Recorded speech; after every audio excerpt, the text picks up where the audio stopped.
Sir, bakit po parang laging kulang ang budget ng Pilipinas para sa mga mahihirap nating kababayan?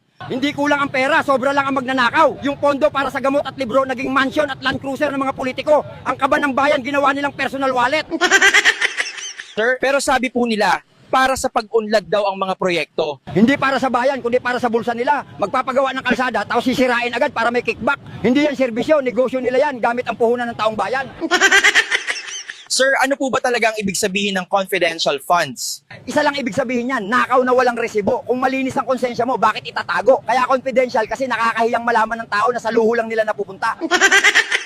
Sir, bakit po tuwang-tuwa ang mga politiko na magpamigay ng ayuda at relief goods sa mga kababayan natin? Hindi yan dahil mabait sila, kundi dahil investment yan. Ang tawag dyan, down payment sa boto. Bibigyan ka ng 2 kilong bigas at 3 sardinas ngayon, pero ang kapalit niyan, 3 taon kang mananahimik habang ninanakawan ka nila. Sir, pero di ba dapat po tayong magpasalamat dahil tinutulungan tayo? Pasalamat, pera natin yan, buwis natin yan, na kinaltas sa sweldo at binayad sa mga bilihin. Bakit ka magpapasalamat sa kaherang sinuklian ka gamit ang sarili mong pera?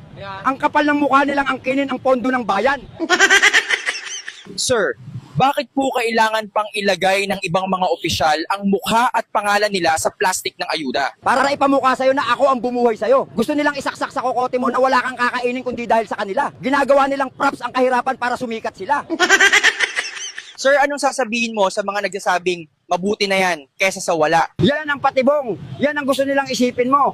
Dahil sa hiya, ibubuto mo pa rin kahit magnanakaw kasi binigyan ka ng grocery. Hino-hostage nila ang bituka ng Pilipino. Pinapanatili nilang mahirap ang tao para laging may demand ang supply ng ayuda nila. Gusto nilang masanay tayo sa kakarampot. Bakit tayo makukontento sa barya kung tayo ang nagbayad ng buong tinapay? Ang dapat na serbisyo, ginagawa nilang limos para magmukha silang bayani. Sir, paano po natin lalabanan ang ganitong sistema? Tanggapin ng ayuda dahil pera natin yan. Pero wag ibenta ang boto. Kainin ang bigas pero isuka ang kurap. Ang tunay na pagbabago, hindi nadadaan sa noodles at sardinas, kundi sa pagpapatalsik sa mga linta sa gobyerno. Sir, ano po ang panawagan mo sa mga politikong nagagalit kapag hindi nagpasalamat o tanaw na utang na loob ang mga nakatanggap ng ayuda?